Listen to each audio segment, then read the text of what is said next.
With more on the Texas school shooting, we are joined live by former Toronto homicide detective Mark Mendelson. Mark, thank you so much for joining us tonight as we report this horrific news. I should point out we're awaiting some comments from President Joe Biden at 8:15.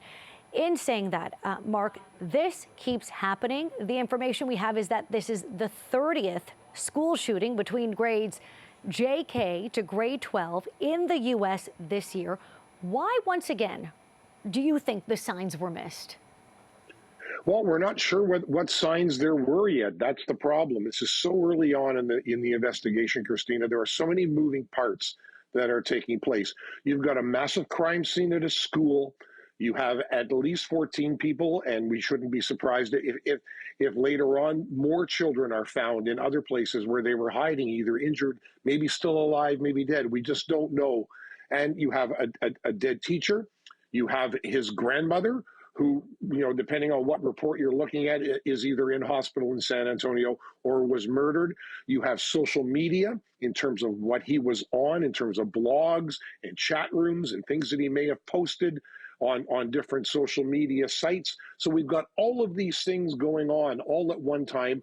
Plus, you've got the families of at least 14 children and the families of at least one dead teacher, who all need to be dealt with and receive the support and the assistance that they so desperately need at this time.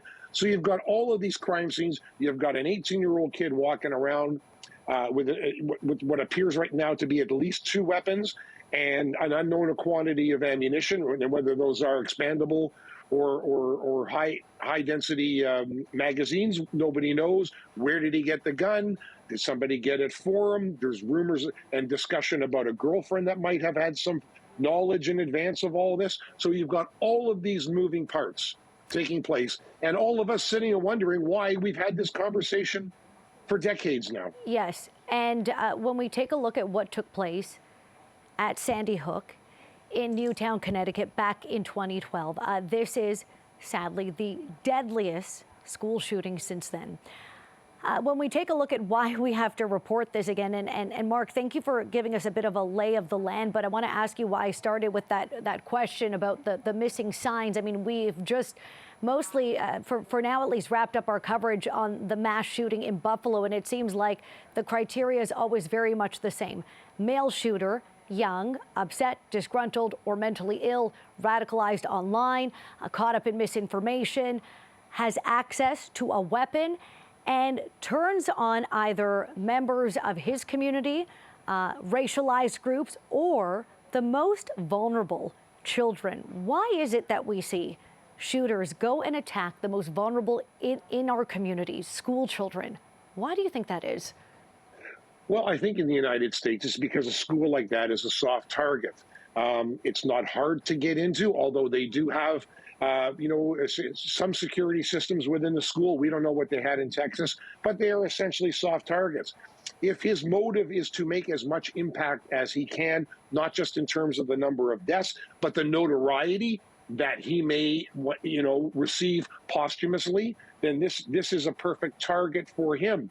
But we're also going to have to find out whether he went to that school. Don't forget, Christina, we're talking about a small town. Mm-hmm. So it's quite possible that he went to that school in his primary years. Was there a problem there? Was he bullied? Was he bullied, what that bullying carried through to when he was in high school? And he reaches a point where he goes, I'm going to do something.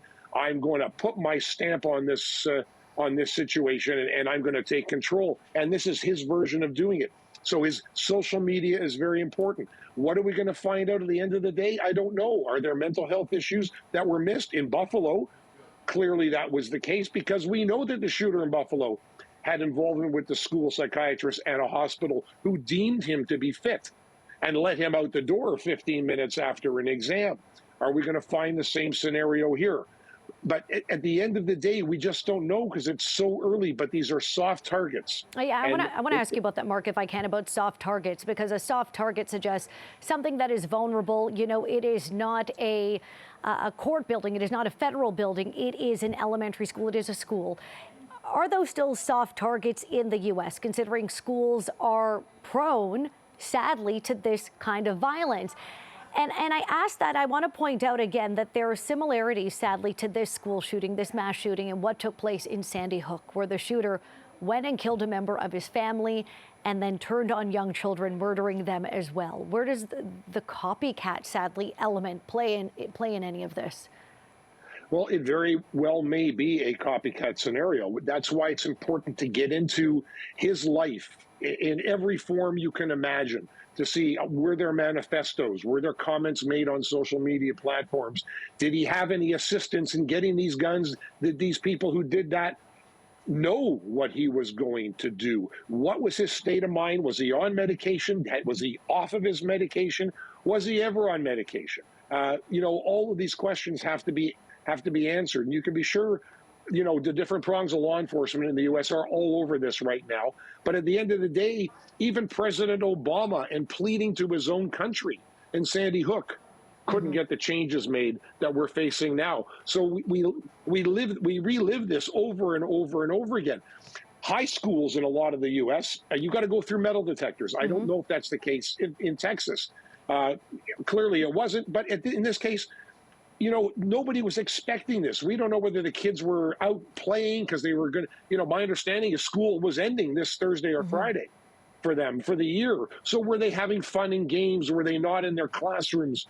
All kinds of questions need to be asked. And we're just not going to get those answers. But what we do know, Christina, without question, is, the Second Amendment is what runs that country. You have a country that has more guns than they do people. And really what that Second Amendment, and we keep seeing this over and over again, is really giving people the right to be in the wrong place at the wrong time. And until those laws and access are changed, we may have this conversation again, and hopefully not too soon, but who knows? We just don't know. Thank you so much for that, Mark Mendelson, for your analysis, mentioning President Obama, who said years ago that there is, frankly, an unusual number of mass shootings in the U.S. that is at schools that's unseen elsewhere in other developed nations in terms of school shootings. Mark, thank you so much for that.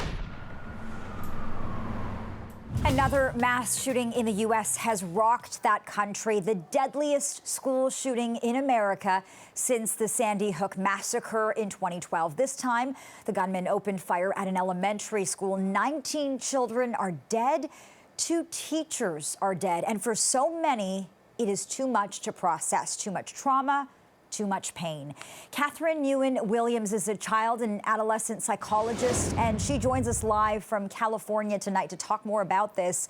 Thanks so much for being with us. As you point out in your writing, parents shouldn't have to talk to their children about mass shootings. There's something very wrong with that, isn't it? Absolutely. It's not natural. It doesn't happen in many other countries in the world. This is something that is unique to the United States. This is a tough time for so many families in this country, in the U.S., all around. And kids are having to work through really complex emotions. How do parents navigate that? How do you talk to your child about something so horrific, so senseless? It's surreal to me that we're even here having to talk to parents about how to talk to their kids about their going to school and being scared to go to school because while they're learning math or English, a shooter may come and they may not go home that day. What you start off with is you want to find out what they know, how they feel. Start with what they know about what happened. A lot of kids are already talking about it at recess, on the playground. Many kids have cell phones already, so they've already seen the news coverage. And so you do want to start with limiting their news coverage because, as we know with kids, graphic images stay in their heads, stay in their minds longer, and can cause what's called secondary trauma, where they can have PTSD as if they were there that day. And then once you know what they know, then you go from there. Can you talk to us about that concept, that second-hand trauma there, that secondary trauma that you're talking about? How traumatic might it be for somebody who is younger to look at these images or to hear this kind of information?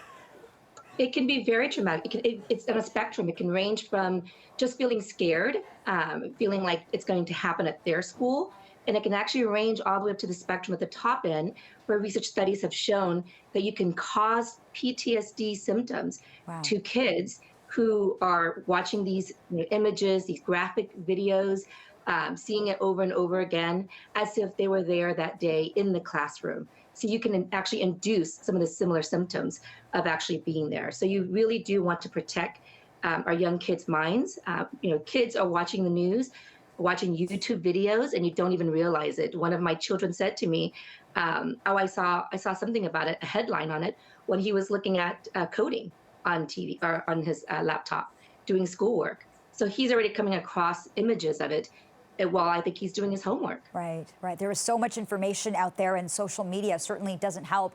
Catherine, you've been writing about your experience, the questions that you often field after mass shootings in the U.S. Tell us about what you hear from parents and what they want to know from you, because children are scared at a time like this, but parents are also quite scared. Well, that's the hard part, is when children are scared of the dark, parents usually aren't. And so we can help them. But here you have this unusual issue of parents are scared. We're equally scared to send our kids to school. Their teachers are scared. Their teachers are scared of going to school and having to stand in front of a bullet. Is this the day that a shooter shows up to our school? And so the adults are just as scared as the kids. And that makes it much more challenging. So for our parents and teachers, we have to then kind of draw on our resilience, draw on our own calmness so that we can model those anxiety management strategies for our kids. And that's extra challenging for parents right now. Right, and we're talking so much about processing something like this, but how do you process something this horrific? How do you process somebody opening fire on so many children, killing 19 kids? When you see their faces, I mean, how do you process something like that? Is that even something, when you hear about healing, that could even happen? Will these families ever heal, Catherine? That it'll always be there, that scar, but they can heal with enough mental health treatment or the way that the community responds to them. One of the pathways to healing is to have a purpose. When you have something very dark, very traumatic that's happened to you, and you can find a purpose or a meaning in that somehow. And so, for example, what we see from the Parkland shooting, those kids, those high schoolers, have found their calling. They're going to the senator's office. They are enacting or impacting laws with their votes. And so, and parents have done that after the Sandy Hook shooting. And so if kids can find some kind of purpose, so for right now, specifically for our young children, what they can do is, think of the first responders that were there. Think of the heroes that were there. Send them thank you emails or thank you cards. Think of the children that are there having to go back to school, sending them letters of support. Looking at the families that have, lost a child. How can they support those families?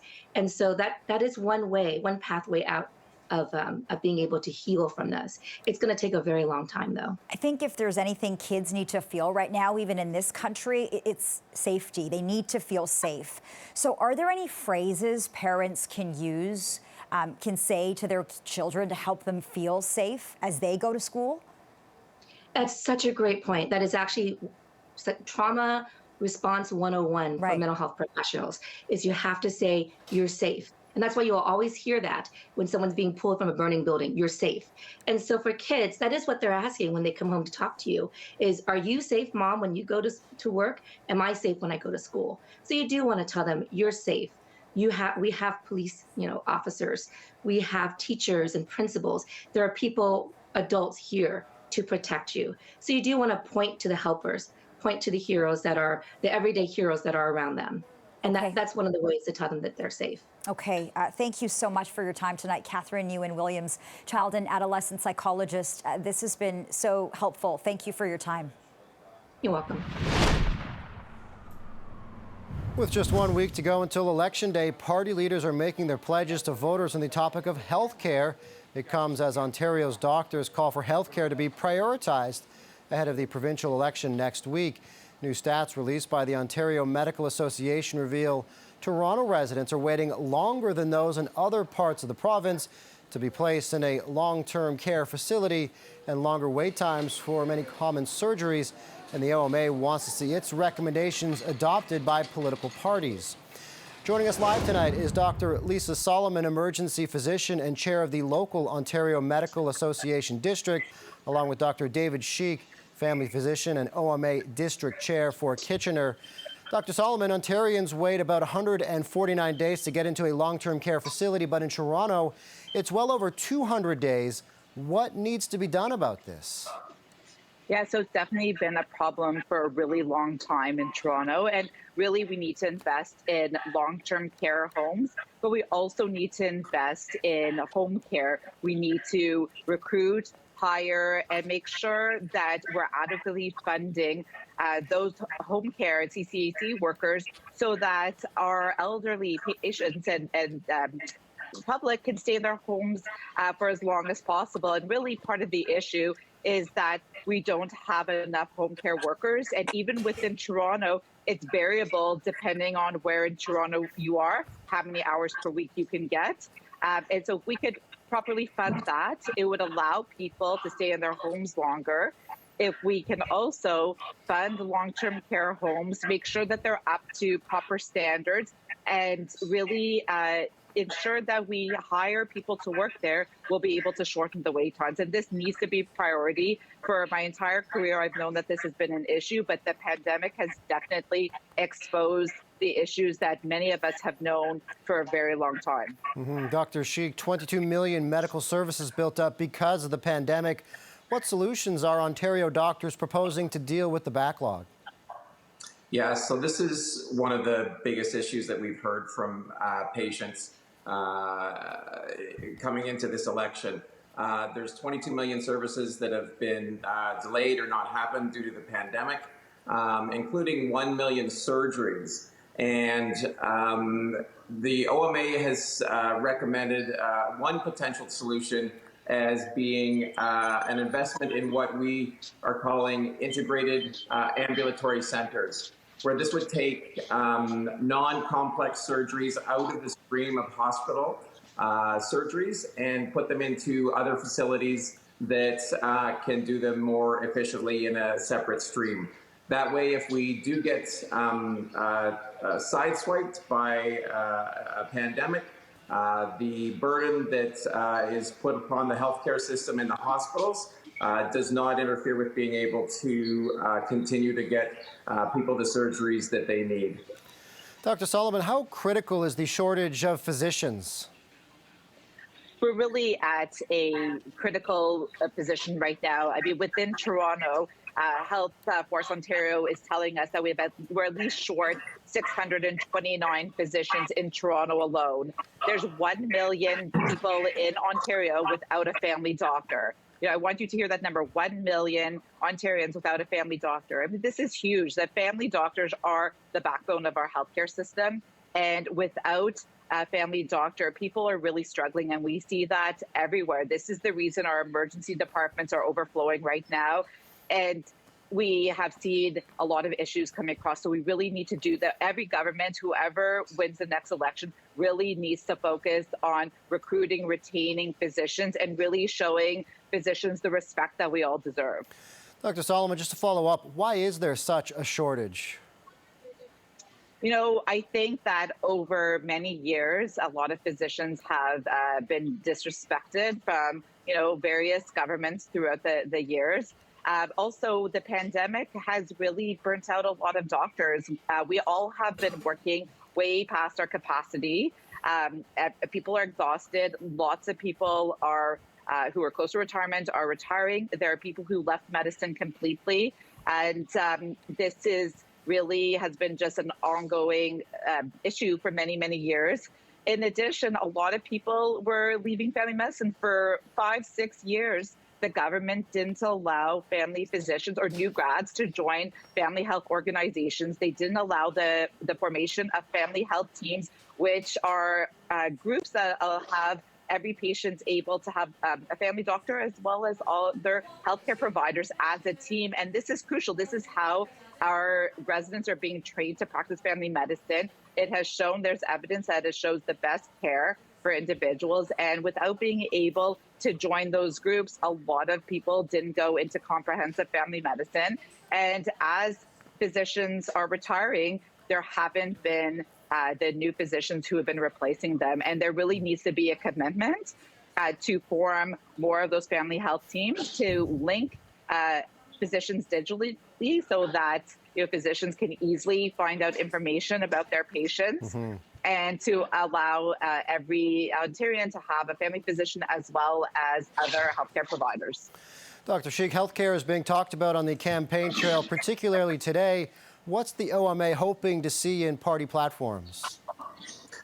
So the OMA has its prescription for Ontario. It's a 5-point plan that we're hoping that all of the parties can pick up. It focuses on getting rid of the backlog, which we touched on with the 22 million services and the million surgeries that have been put off since the pandemic began.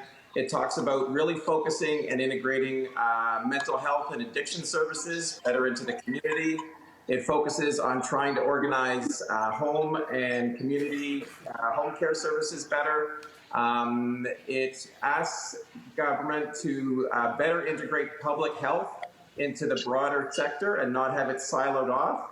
And finally, and one of the most important things that Dr. Solomon was just talking about, is really get everybody attached to a family doctor and a team and connect them with the right electronic records that everything can connect to each other. And so, Dr. Sheik, I'll finish with you again. What's your message to Ontarians as they head to the polls next week? What's your #1 message to voters? I would take a look at the candidates and the party platforms out there, see where they stand on the healthcare issues. We know that healthcare is actually the #1 issue that the residents of Ontario and the citizens of Ontario are concerned about. The economy is obviously top of mind as well, but you do not have a functioning, healthy economy without having a healthy healthcare system taking care of the citizens of Ontario. So really be asking your candidates about where their party and where they stand on these particular healthcare issues. All right, a lot for voters to think about with 1 week to go until the election. Dr. David Sheik and Dr. Lisa Solomon, thanks so much for joining us tonight. Thanks for having us.